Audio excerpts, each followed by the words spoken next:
All right, let's learn the notes on the guitar.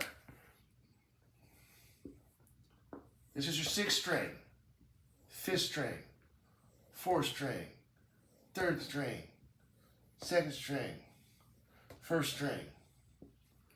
We're going to call this the low E, and it sounds like this. This is going to be the high E, and it sounds like this. All right? And then I'm going to draw some frets. They're going to be a little smaller than you're used to, but you'll be fine. We're going to learn the names of the notes on the guitar, and we're going to make it look like a bunch of pianos stacked up on top of each other, each string being a separate piano.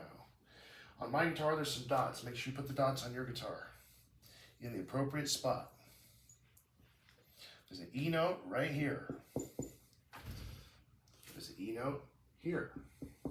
That's the same E note in 2 different spots. It's a perfect unison. All right? This E note here, there's one right here, and there's one right here. This, and that is a perfect unison. It's the same E note and the same octave. You need to memorize that. Once you memorize the locations of these 4 E notes, we're going to move on and memorize the locations of the B notes. Here's the 2nd string, it's a B note. String next to the E is always going to be a B, like this. Except this one right here, it's going to be diagonal.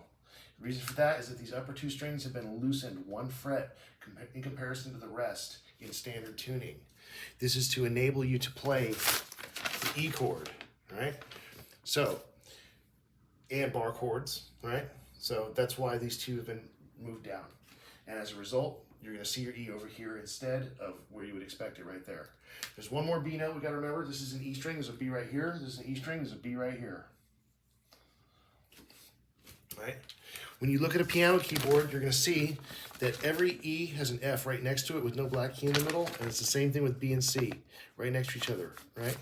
So what we're going to do is we're going to fill those notes in here on the guitar. So here's an E and an F, and here's a B and a C. And if you if you take this piano, turn it sideways, this is E and F, and there's 1, 2, 3, 4, 5 notes, then B, C. Look, it's the exact same as the piano, okay? So we're going to fill in all of them like this, all right? Everywhere there's a B, there's going to be a C, and everywhere there's an E, there's going to be an F on every string, 1/2 step higher. What we're doing is we're basically outlining where the white keys from the piano that are next to each other with no black key in between are located, all right? By memorizing this image, you will have the beginning roadmap to seeing the rest of the fingerboard, because all these notes are the notes, as I noted before, they're next to a piano keyboard. Pretend the piano keyboard is turned this way, and each one of these is a string that's a piano keyboard, all right? There you go. Key points to remember. The notes that are right here, those are these notes here. They're the exact same notes in the exact same octave. And right here is the exact same notes in the exact same octave. It's a unison. That's right. This B note and that B note are the same frequency. It's the same pitch.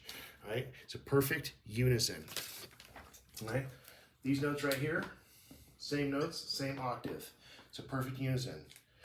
Once you memorize the locations of these notes, everything else will start to fall into place very nicely. Start with the E notes, add the B notes, then put the C and the F, and go from there. I wish you luck. Thank you, everybody that watched me do this live. I'm going to just upload this now. Hopefully this helps people get started in finding the notes on their neck. Remember this, these dots don't mean anything. They're different for every guitar. Once you learn half the fingerboard, it's going to be the exact same thing copied over there. All right. I wish you luck. Good luck.